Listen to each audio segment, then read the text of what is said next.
Students very good morning. Class 12 में आपका चला था नरेशन, और नरेशन के सारे सेंटेंसेस हमने आपको पढ़ा चुके हैं। Assertive sentence, interrogative sentence, imperative sentence और एक्सक्लामेटिव सेंटेंस के साथ साथ ऑपरेटिव सेंटेंस, सारे इस प्रकार के सेंटेंसेस अब आपके समाप्त हो चुके हैं। इसके बाद डायरेक्ट से इंडेक्स बनाने के लिए हम कुछ और आपके लिए कुछ इम्पोर्टेंट अदर एग्जाम्पल्स आपको बताएंगे कि अगर ऐसी कंडीशन आ जाए तो किस प्रकार से आप किस प्रकार से डायरेक्ट से इंडेक्स बनाओगे। ठीक है, और ये देखते हैं नंबर 1 है क्या, वर्ड्स ऑफ इंटरेस्ट होने पर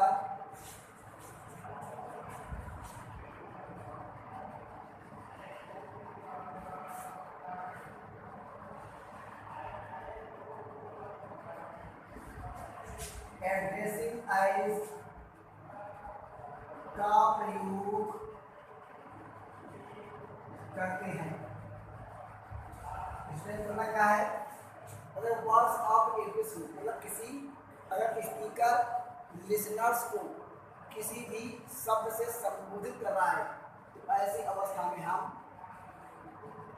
रिपोर्टिंग वर्ब में एड्रेसिंग एज का प्रयोग करते हैं। ठीक है, एग्जाम्पल क्या है, क्या लिखा है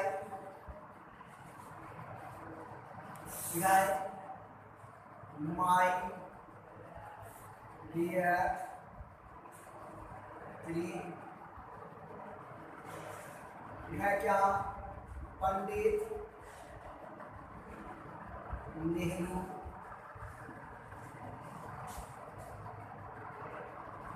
said to the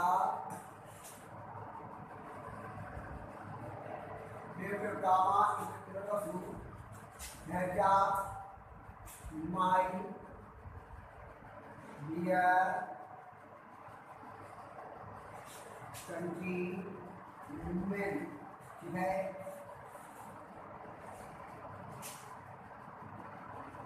I shall always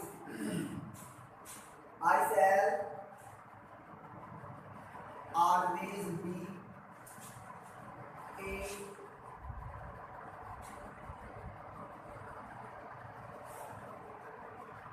worthy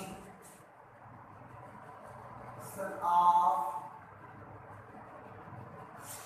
mother India. ठीक है, कह रहा है क्या, यहाँ पर कह रहा है क्या, वर्ड्स ऑफ एड्रेस होने पर अर्थात संबोधन के शब्द होने पर हम एड्रेसिंग एज रिपोर्टिंग वर्ब में एड्रेसिंग एज का प्रयोग करते हैं। कह रहा है क्या, पंडित नेहरू से पूरा प्रयोग, पंडित नेहरू ने लोगों से कहा, माय डियर कंट्रीमैन, मेरे प्यारे देशवासियों, आई शैल ऑलवेज बी ए वर्दी सन ऑफ मदर इंडिया, मैं भारत माँ का हमेशा एक योग्य बेटा बना रहूंगा। ठीक है, तो यहाँ पर पंडित नेहरू कह रहे हैं, किससे कह रहे हैं, लोगों से कह रहे हैं, और उनको क्या कह करके संबोधित कर रहे हैं, माय डियर कंट्रीमैन। ठीक है, मतलब पंडित नेहरू लोगों को माय डियर कंट्रीमैन, मेरे प्यारे देशवासियों कह करके संबोधित कर रहे हैं। ठीक है, और आप जानते हो संबोधित करना का मतलब क्या होता है, एड्रेस करना।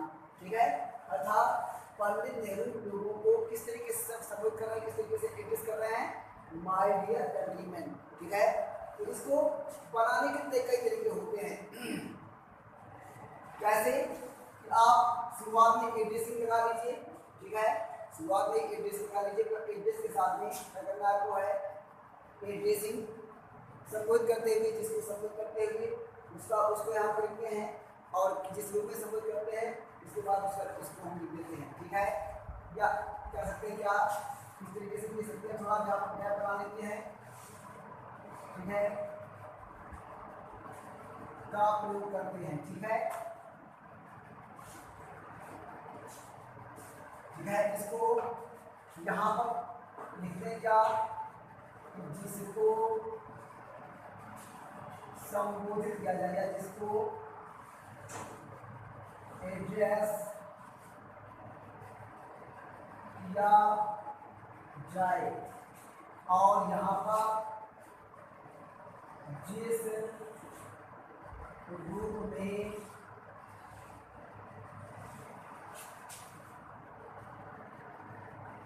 एड्रेस किया जाए। ठीक है, तो कह रहा है क्या, कैसे बनाएंगे इसको, सबसे पहले क्या लिखेंगे, एड्रेसिंग, संबोधित करते हुए। ठीक है, एड्रेसिंग संबोधित करते हुए। अब एड्रेसिंग के बाद भी क्या लिखेंगे, जिसको संबोधित किया जाए, जिसको संबोधित किया जाए। तो किसको संबोधित किया जा रहा है, लोगों को संबोधित किया जा रहा है। तो एड्रेसिंग के बाद क्या आ जाएगा, लोकल। ठीक है, लेकिन क्या आए, तो एड्रेसिंग में संबोधित करते हुए द पीपल, लोगों को आइज के रूप में। ठीक है, तो कि जिस रूप में संबोधित किया जाए उसको हम यहाँ पर लिख देते हैं। तो किस रूप में संबोधित किया जा रहा है, माय डियर कंट्रीमैन, मेरे प्यारे देशवासियों के रूप में संबोधित किया जा रहा है। ठीक है, लेकिन यहाँ पर हम माय जानते हो, आप फर्स्ट पर्सन का किसका बदलेगा, पंडित नेहरू के अनुसार।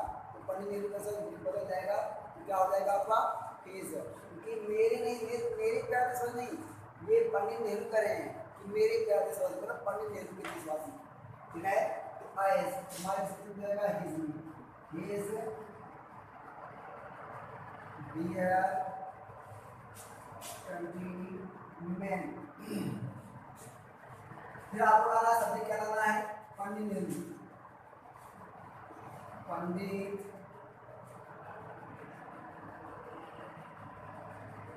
नेहरू। ठीक है, अब ऑब्जेक्ट को आप पहले यूज कर चुके हो, इसको समझ किया जा रहा है। जब ऑब्जेक्ट आप पहले ही यूज कर चुके हो तो ऑब्जेक्ट नहीं लगेगा, जब ऑब्जेक्ट नहीं लगेगा तो उससे आपका सेम नहीं रहेगा। ठीक है, तो में चेंज नहीं होगा, दैट मींस सेड और कंडीशन दैट आई इसके अनुसार, पंडित नेहरू के अनुसार क्या हो जाएगा, क्या होगा, क्योंकि एक बार आप यहाँ पर पंडित नेहरू लिख चुके हो, दोबारा पंडित नेहरू लिखने की आवश्यकता नहीं है। ठीक है, क्या आएगा, दैट ही, और आई के साथ शायद, तो ही के साथ भी का हो जाएगा, ये वुड ऑलवेज बी क्या, ए वर्दी son of mother India.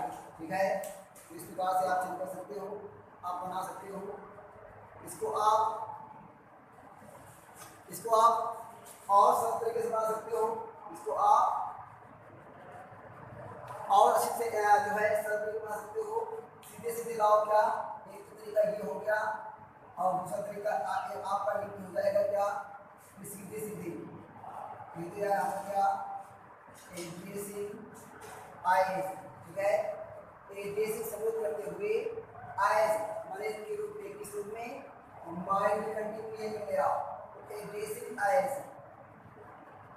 His dear countryman. तो addressing is his dear countryman मतलब अपने प्यारे देशवासियों के रूप में संबोधित करते हुए।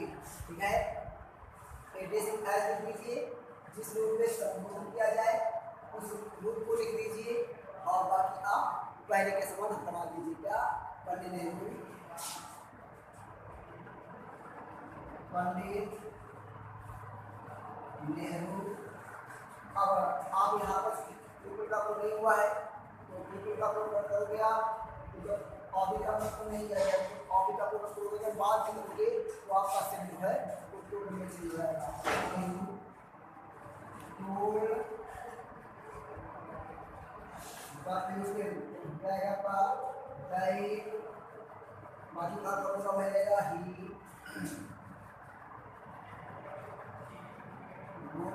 always be a worthy son of mother India. ठीक है, इस तरीके से आप बना सकते हो आसानी से। चलिए आइए देखते हैं अब इसका एक स्क्रीनशॉट लेके आप इसको आप अपनी कापी पर नोट पर आप नोट कर सकते हो। इसके बाद हम देखते हैं कुछ और एग्जांपल्स। ये अभी देखते क्या रहेगा नंबर सेकेंड्स का रहेगा कि कंडीशनल सेंटेंस की कोई शर्त या कोई कंडीशन जो है पास्ट में होने पर स्टूडेंट्स, अगर कंडीशनल सेंटेंस की कोई भी कंडीशन आपकी पास्ट में होगी तो फिर हम ऐसे वाक्यों में स्पीच की टेंस बिल्कुल चेंज नहीं करते हैं। ठीक है, क्योंकि वो शर्त आपके पास्ट में है थी और पास्ट की चीज़ें आपकी गुजर चुकी होती हैं और वो हमेशा सच रहती हैं। ठीक है, उनको झुठलाया नहीं जा सकता है। तो ऐसे सेंटेंस जो है हमेशा सच के सच रहते हैं, उनको कोई भी चेंज नहीं होता है। फिर आइए देखते हैं क्या एग्जाम्पल है क्या the man said to me comma है क्या if you came to me, I would have helped you.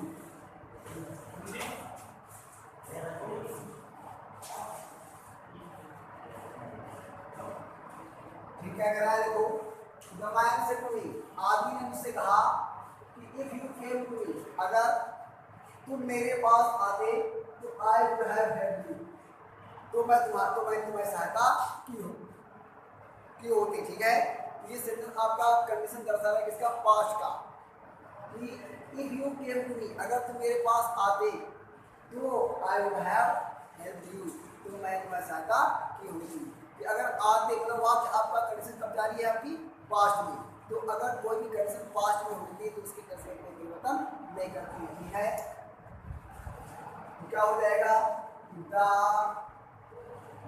Man, ठीक है, क्या हो जाएगा जो इसमें आगे लगा हुआ है इसको आपको मिल जाएगा टूल मी। ठीक है, तो इसको आप दो तरीके से आप बना सकते हो, क्योंकि यहाँ पर इफ जो है वो खुद ही एक कंजंक्शन के रूप में काम करेगा। यहाँ पर इफ जो है वो खुद ही एक कंजंक्शन के रूप में काम करेगा। तो चाहो तो जैसा लिखा हुआ है आप वैसे का वैसा ही लिख सकते हो। वैसे एक यू आपका सभी पर्सन किसके हो जाएगा, ऑब्जेक्ट के अनुसार ऑब्जेक्ट का मीन, तो यू आपका नॉमिनेटिव केस तो निकल नंबर इसका होगा आई। क्योंकि बात आपका कंडीशन आपको पास्ट की है तो कोई भी करेगा पास्ट को पास्ट पर नहीं जाएगा, पास्ट का पास्ट ही हो जाएगा। कंडीशन आपकी पास्ट में है इससे कोई चेंज नहीं।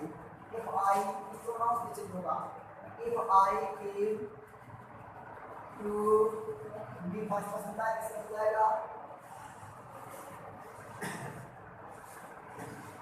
सब्जेक्ट के अनुसार सब्जेक्ट क्या है बताएं, तो बताने के लिए क्या आएगा आपका है, क्योंकि यहाँ पर डिस्क्रिप्शन करेंगे ऑब्जेक्ट फॉर्म में है।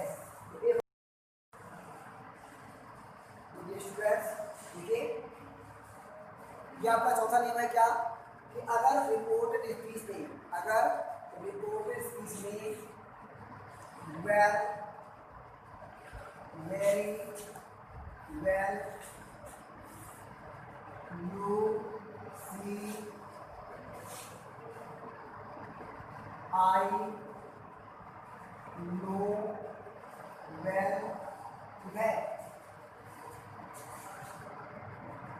जैसे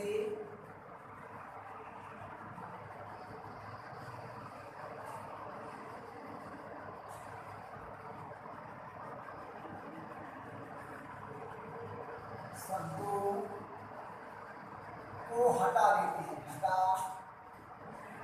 देते हैं। ठीक है, मेरा क्या है कि रिपोर्टेड स्पीच में well, very well, you see, I know well, ऐसे शब्दों का प्रयोग हो तो इनडायरेक्ट केस में बनाते समय ऐसे शब्दों को हम हटा देते हैं, क्योंकि इनका कोई भी जब इनडायरेक्ट बनाते हैं तो ऐसे ये शब्द जो हैं वो निरर्थक बन जाते हैं। ठीक है, मतलब कोई अर्थ नहीं निकलता है, तो इन्हें हम हटा देते हैं। तो क्या दिया एग्जाम्पल में, क्या है क्या कि माई क्या my friend said to me comma ठीक है, मैं क्या well I am going now है। तुम्हारे फ्रेंड से कोई मेरे मित्र से कहा वेल अच्छा आई एम गोइंग नाउ, अब मैं जा रहा हूँ। ठीक है, अब जानते हो वेल का मतलब क्या हुआ अच्छा, वेल का मतलब क्या हुआ बहुत अच्छा, यूसी का मतलब क्या हुआ जानते हो, आई नो वेल मैं क्या मैं बड़ी प्रकार से जानता हूँ, या आई सी में जानता हूँ। ठीक है, यह समझ गया। ठीक है, तो ऐसे ही शब्दों का प्रयोग अगर रिपोर्ट में हो well very well you see I know well, इन शब्दों को इंडायरेक्ट आंसर में हम हटा देते हैं। ठीक है, तो मिसाल एग्जाम्पल क्या है, हमारे फ्रेंड से तुम मेरे मित्र से कहा वेल अच्छा आई एम लिविंग नाउ, या आई एम गोइंग नाउ अब मैं जा रहा हूँ। क्या हो जाएगा आपका माई फ्रेंड टोल्ड मी, यहाँ पर ऑब्जेक्ट लगा हुआ है, जब हम इन्हें बनाएंगे तो वेल शब्द को हटा देंगे, समझ लो कि वेल ये शब्द है ही नहीं, आई इसके साथ हमारे बिल्कुल सब हो जाएगा, जैसा आपका दूसरे का नहीं हुआ जाएगा पास वाले में पास गोइंग आउट होगा। ठीक है, तो इस प्रकार से रिपोर्ट इस इसमें अगर well very well you see I know well I see are शब्दों का प्रयोग होता है तो समझ लो कि वो है ही नहीं, इस तरीके बनाओ कि वो है ही नहीं, मतलब उनको हम हटा देते हैं। ठीक है, तो आपके लिए कुछ अगर इम्पोर्टेंट रूल्स थे और आपके असेंटेंस जो आपके जो सेंटेंस है वो सब समाप्त होते हैं। इसके बाद हम कल आपको अगले वाले वीडियो बताएंगे क्या नेक्स्ट सेंटेंसेस, किस प्रकार से आप नेक्स्ट सेंटेंसेस को आप सॉल्व करोगे। ठीक है, तो और यूज के अनुसार आपका ऑब्जेक्ट के अनुसार ठीक है, ये तो तरीका ये हो गया बनाने का।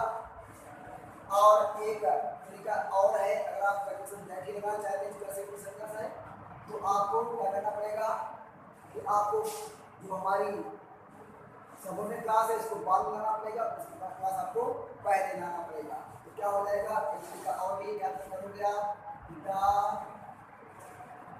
मैं आपको लगा हुआ हो जाएगा टू मी। ठीक है, कंडीशन बनाओ दैट पहले बनाओ दूसरे क्लास को लगाओ दैट क्या होगा that he would I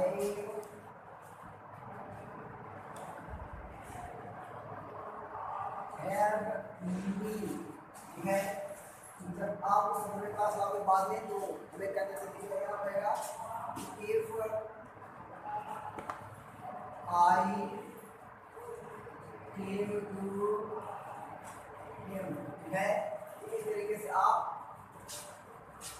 sentence को आप चेंज कर सकते हो कब, जब आपका कोई भी कंडीशनल सेंटेंस इस कंडीशन या शब्द बताएगी जो हो पास्ट में हो, तो आप इस तरीके से आप बना सकते हो। इसका आप एक अपने काम को नोट कर सकते हो।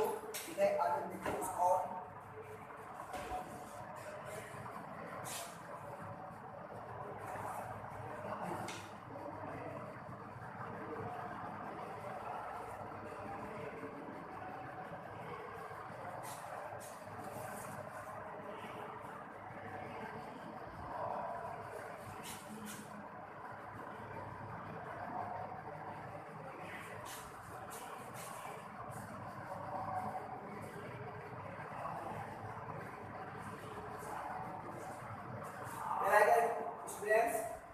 आपका थ्री है, तो थैंक है, फील है, वेलकम है, ऐसे कुछ वर्ब होती है रिपोर्टेड स्पीच की, उनको हम क्या करेंगे कि उनको सीधे से डायरेक्ट रिपोर्टिंग वर्ब बना लेंगे। ठीक है, क्या होगा, ऐसे वाक्यों अगर रिपोर्टेड स्पीच में थैंक शब्द का प्रयोग हो, फ्रीड शब्द का प्रयोग हो, वेलकम शब्द का प्रयोग हो, ऐसी क्रियाओं का प्रयोग हो, तो हम इन क्रियाओं को